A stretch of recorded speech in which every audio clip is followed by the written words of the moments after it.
नमस्कार, आप सभी का मेरे चैनल में स्वागत है। तो बात है 2012 की। तमिलनाडु में एक चैनल पर रियलिटी शो के लिए कुछ कंटेस्टेंट को बुलाया जाता है, जिसका टॉपिक था कि लव मैरिज, मतलब कि जो बच्चे प्यार मोहब्बत के लिए घर वालों को छोड़ देते हैं, उनके अगेंस्ट जाके शादी करते हैं, तो उनके सामने क्या क्या प्रॉब्लम्स आती हैं। और उनके पेरेंट्स को भी बुलाया जाता है कि आखिर उन पेरेंट्स उनके शादी के लिए क्यों नहीं मान रहे थे। तो 17 जुलाई को इस टॉपिक पर रियलिटी शो चल रहा था। एक लड़की जिसका नाम था भार्गवी, जो तमिलनाडु की रहने वाली थी, जिसने अपने पेरेंट्स के खिलाफ जाकर अपने बॉयफ्रेंड से शादी किया था। उसके बॉयफ्रेंड का नाम सतीश था और भार्गवी के पिता का नाम मुरुगन था। अब शो शुरू हुआ। भार्गवी से सवाल पूछा जाता है, आप अपने इस रिलेशनशिप का फ्यूचर के बारे में क्या कहेंगी। आप खुद 17 साल की हैं और आपका जो साथी है वो 19 साल का है। दोनों के पास ना कोई जॉब है ना नौकरी है, तो आगे आपकी क्या प्लानिंग है। और दूसरी तरफ उनके पेरेंट्स से पूछा जाता है कि आप इनके रिलेशनशिप को किस तरह से देखते हैं। तो वो कहते हैं कि अभी ये नासमझ है, कच्ची उम्र का प्यार है, ये क्या जाने दुनियादारी, समाज क्या होता है, इन्हें क्या पता, वगैरह वगैरह।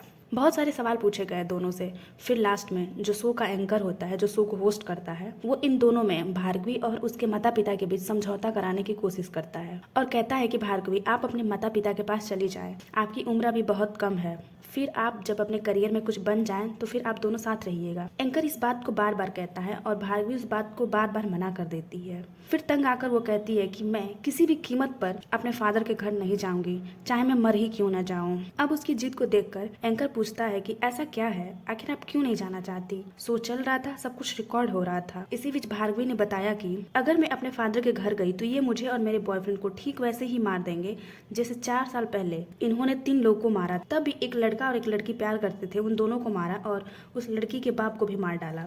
पहले तो एंकर को कुछ समझ नहीं आया कि ये क्या कह रही है।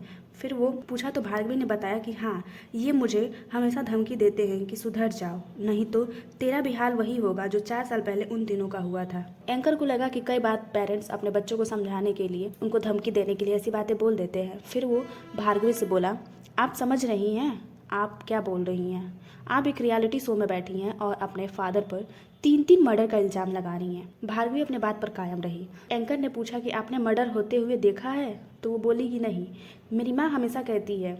वो अपने माँ राजेश्वरी की तरफ उंगली उठा दी। अब उसकी माँ से पूछा गया तो उसने बताया कि नहीं, मैंने कत्ल होते नहीं देखा, मैं उस कत्ल की गवाह नहीं हूँ, लेकिन मुझे कई बार इन्होंने कहा तो मैंने भार्गवी से कह दिया। अब जब मुरुगन से पूछा गया तो उसने साफ साफ इनकार कर दिया। लेकिन इन सारी बातों में एंकर को कुछ गड़बड़ लगा। उसने सारी बातें रिकॉर्ड की, बट इस शो को होल्ड रख और अपने एक क्रू मेंबर को उस लड़की के गांव भेज दिया जहां उसके माता पिता रहते थे, और वहां जाके पता करने को बोला कि क्या 4 साल पहले 2008 में इस गांव से 3 लोग गायब हुए थे, जिसके कत्ल की बात ये लड़की कर रही थी। अब क्रू मेंबर गांव पहुंचा, वहां पता लगाया तो पता चला कि हाँ, इस गांव से 2008 दिसंबर में 3 लोग गायब हुए थे। अब क्रू मेंबर वापस आकर अपने एंकर को बताता है। इधर रिकॉर्डिंग भी थी। जब सब बात पता चल गया तब एंकर उस रिकॉर्डिंग को रिलीज़ किया 28 मई 2012 को। इसके बाद 1 जून को उसी गांव से एक लेडी पुलिस स्टेशन जाती हैं और वहां जाकर एक रिपोर्ट लिखवाती हैं कि मेरी बेटी लवन्या और मेरे पति शेखर ये पिछले 4 साल से गायब है। पुलिस ने पूछा कि मिसिंग की रिपोर्ट तुम 4 साल बाद क्यों लिखवाने आई हो, तो वो महिला बताती है कि मैंने वो टीवी शो देखा जिसमें भार्गवी 4 साल पहले कत्ल की बात कर रही थी। 4 साल पहले मेरी बेटी और मेरे पति और उसका एक बॉयफ्रेंड गायब हो गया था। मैं भार्गवी को भी जानती हूँ और उसके माता पिता को भी जानती हूँ। इसके बाद पुलिस वालों ने भी उस टीवी शो को देखा और उस एंकर को कांटेक्ट किया जिसने इस टीवी शो को होस्ट किया था। पुलिस ने सारी इन्फॉर्मेशन लिया और पुलिस की एक टीम उसके गांव पहुंची तो पता चला कि मुरुगन के घर पर ताला लगा था। अब इत्तेफाक से भार्गवी ने उस शो में ये कहा था कि मेरी माँ ने कहा कि तेरे पापा उन 3 लोगों के जैसे तुझे भी मारकर कुएं के पास दफना देंगे।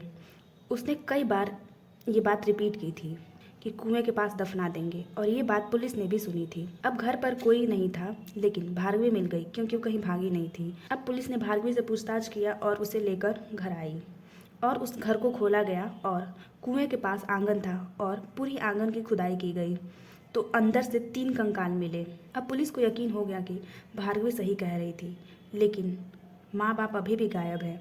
अब पुलिस ने अपनी पूरी टीम लगाई और एक सोर्स से पता चला कि वो एक दूर के रिश्तेदार के पास रहते हैं, लेकिन वो बार बार अपना लोकेशन चेंज कर रहे हैं। फिर पुलिस ने यहाँ एक खेल खेला।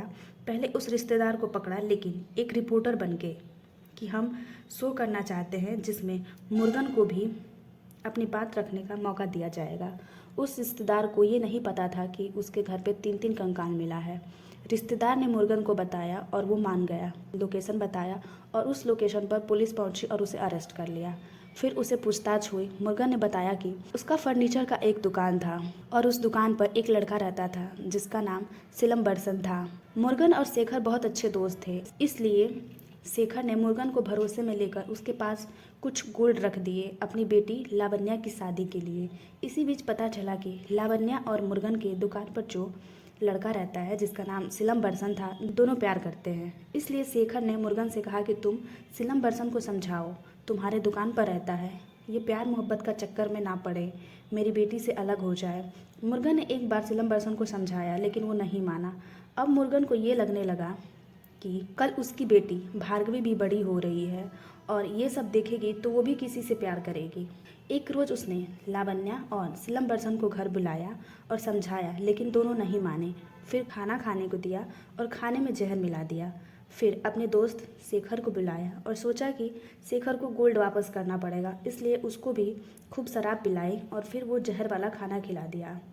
इस तरह उसने अकेले 3-3 मर्डर किए और फिर कुआं के पास आंगन में गड्ढा खोदा और तीनों को उसमें दफना दिया। फिर बाद में उसे पता चला कि उसकी बेटी सतीश नाम के लड़के से प्यार करती है, तो उसने अपनी बेटी को बहुत डांटा और अपनी पत्नी को कहा कि इसे समझा दो वरना इसे भी उन तीनों के जैसे ही मारकर दफना देंगे। और यही बात भार्गवी ने उस शो में बोला जिससे 4 साल पहले हुए कत्ल का खुलासा हुआ और मुर्गन पर मुकदमा चला और कोर्ट ने उसे उम्र कैद की सज़ा सुनाई। तो ये एक ऐसा केस था जिसका खुलासा टीवी रियलिटी शो के जरिए हुआ था। इतना सब्र से सुनने के लिए धन्यवाद। अगर आपको ऐसे ही मर्डर मिस्ट्री टाइप कहानी सुननी है तो हमारे चैनल को सब्सक्राइब करें। धन्यवाद।